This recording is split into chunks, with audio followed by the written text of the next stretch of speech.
kick down, no lie you won't tear down, coming after me. There's no shadow you won't light up, no mountain you won't climb up, coming after me. There's no wall you won't kick down, no lie you won't tear down, coming after me. There's no shadow you won't light up, no mountain you won't climb up, coming after me.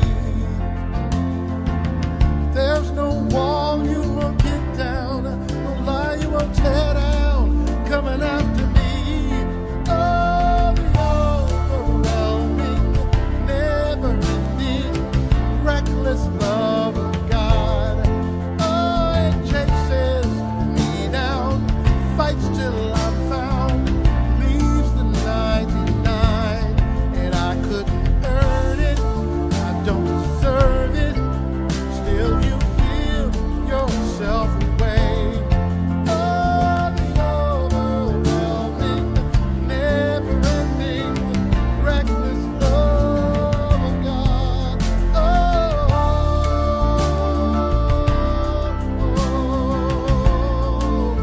Yeah, reckless love,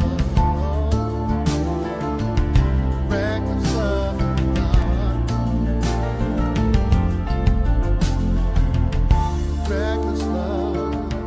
Reckless love, leave the 99. Come running after me, kicking walls down until I'm found. Reckless love. Great start, great start. Let's dive right into 2911, a faith experience for this episode. I want to make a proclamation. I love cruising. Pre-pandemic, me and my wife, my beautiful wife, had created a bit of a transition. We would book a cruise to celebrate our wedding anniversary every year. We were married on December 31st, New Year's Eve. That's our anniversary, which is the coolest thing ever because there's always a party that we never have to plan. I mean, so many parties to choose from. You don't have to clean up afterwards either, but we had begun a tradition. We started to book a cruise over New Year's. Let me show you this quick picture real quick. Oh, that's me and my sweetie.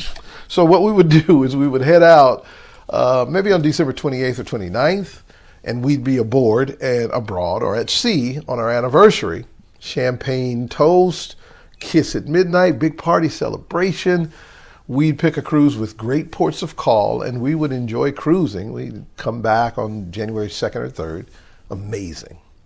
And as you know, if you've ever been on a cruise or even seen about them, specifically cruise ships, they have everything a person could ever want or need when you're on board. Food and fun, every manner of activities, shopping for pretty much anything you want, workout facilities to stay fit as you eat every possible thing on the planet that's not necessarily good for you, spa services for self-care, clubs to celebrate dancing, partying, casinos, if that's your thing. I mean, there's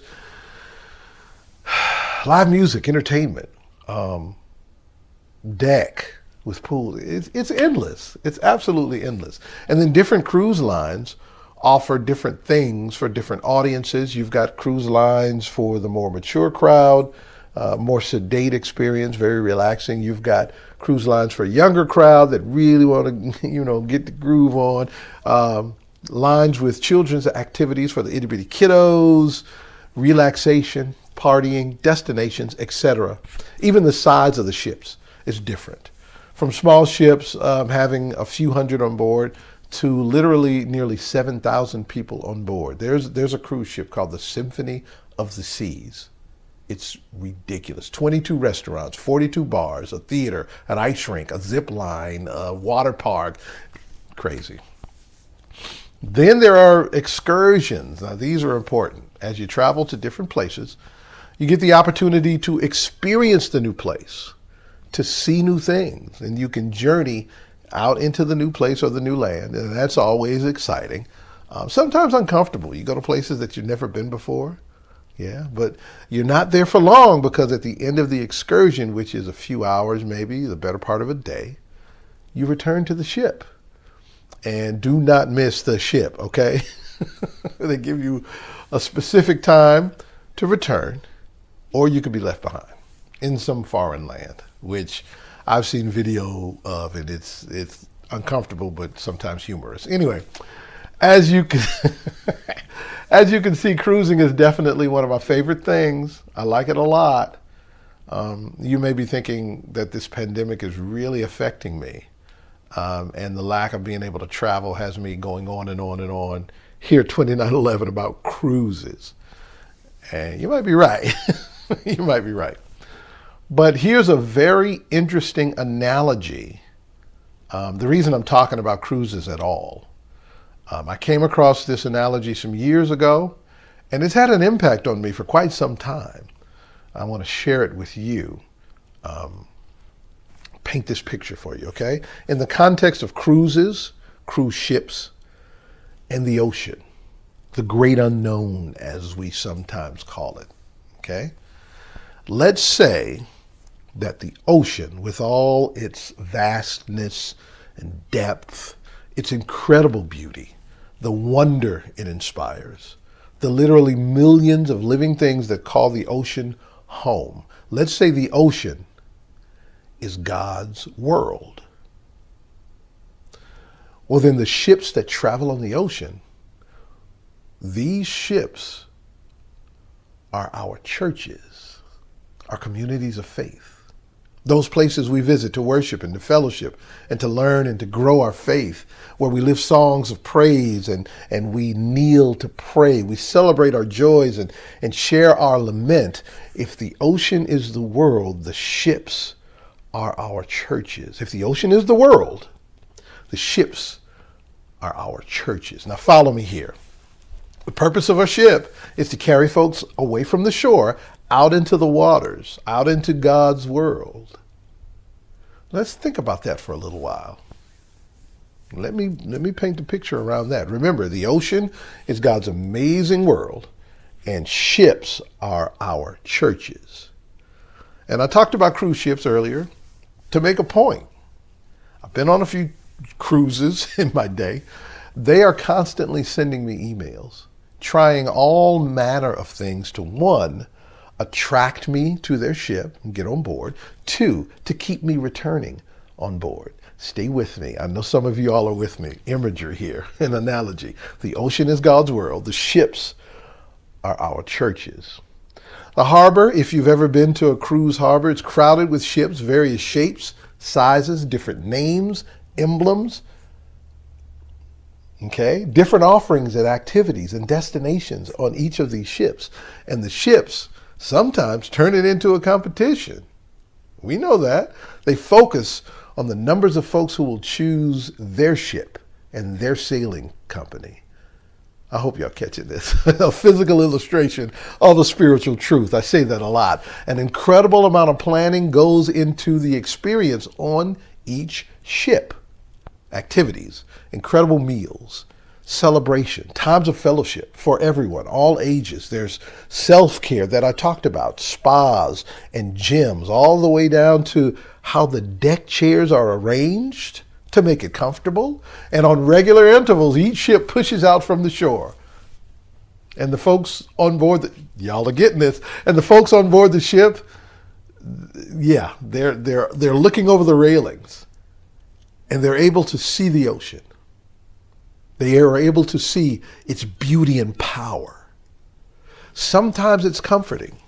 Don't you love the sound of the ocean? Sometimes it's a bit uncomfortable and troubling. Rough waters on a cruise ain't much worse.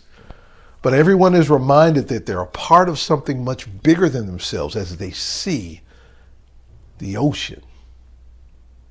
Some things we see are awe-inspiring.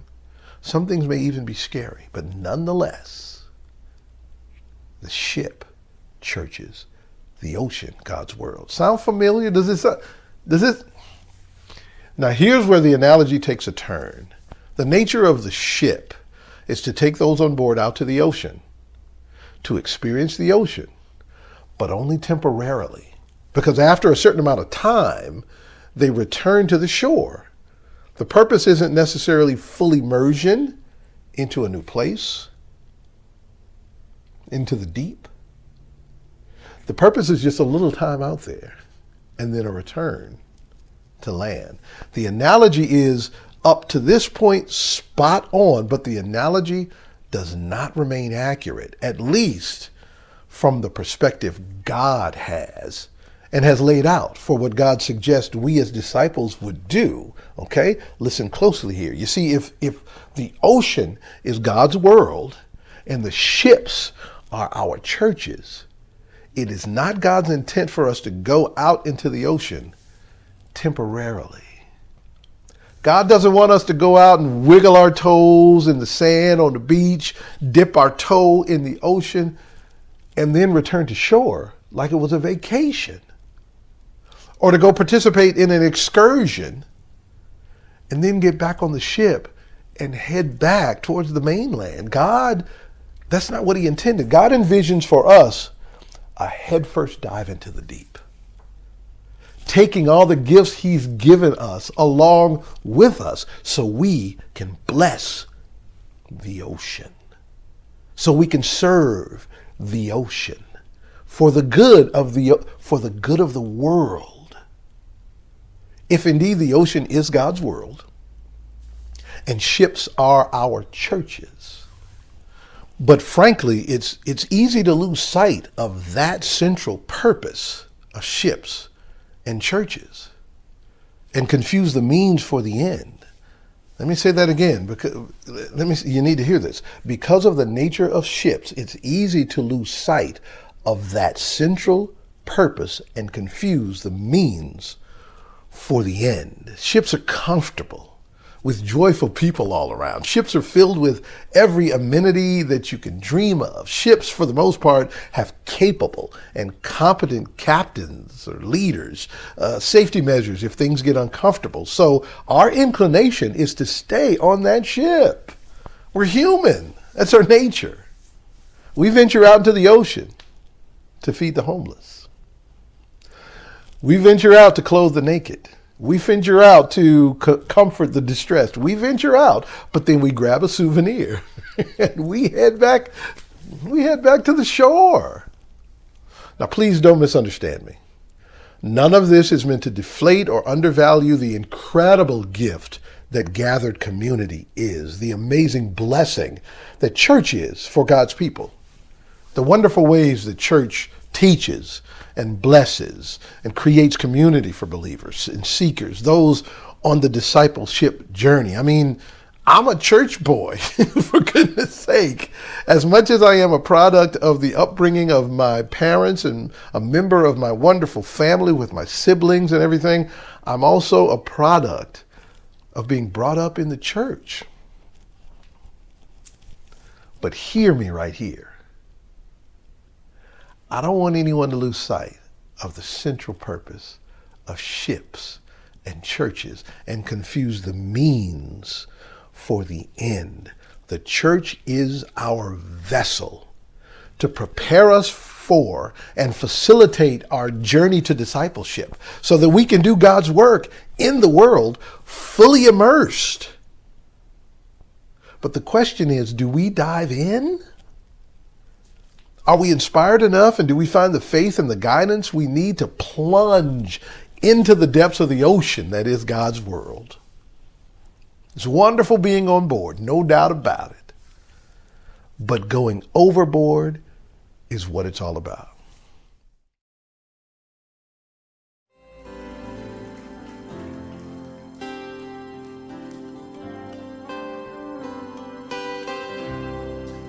I was lost, I was in chains, world had a hold over me. My heart was stone, I was covered in shame when he came for me. I couldn't run from his presence.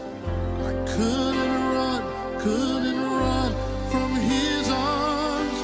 Jesus, he loves me, he is for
Stephen one more time for that message.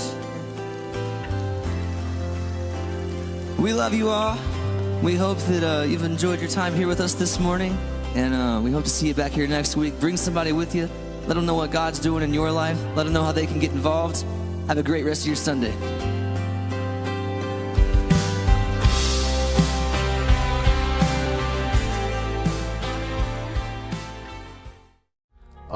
That's it for this edition. Dive in, head first into the deep. Yeah, pray that the Lord will take you places that you've never imagined it in your own mind to go, knowing that He has you. He's got your back. He is your strength, and He's already equipped you, okay? All right. Another edition of 2911 of Faith Experiences in the books. Make sure you like, follow, subscribe, all that stuff, and share. Share this with folks. This is a great catalyst for discussion in your churches, your small groups. If you just want to share it with somebody that you think might need to hear some of the messages or be blessed by what I'm bringing, music and a message, a faith experience. 2911. Thank you for being here, and we'll see you next week.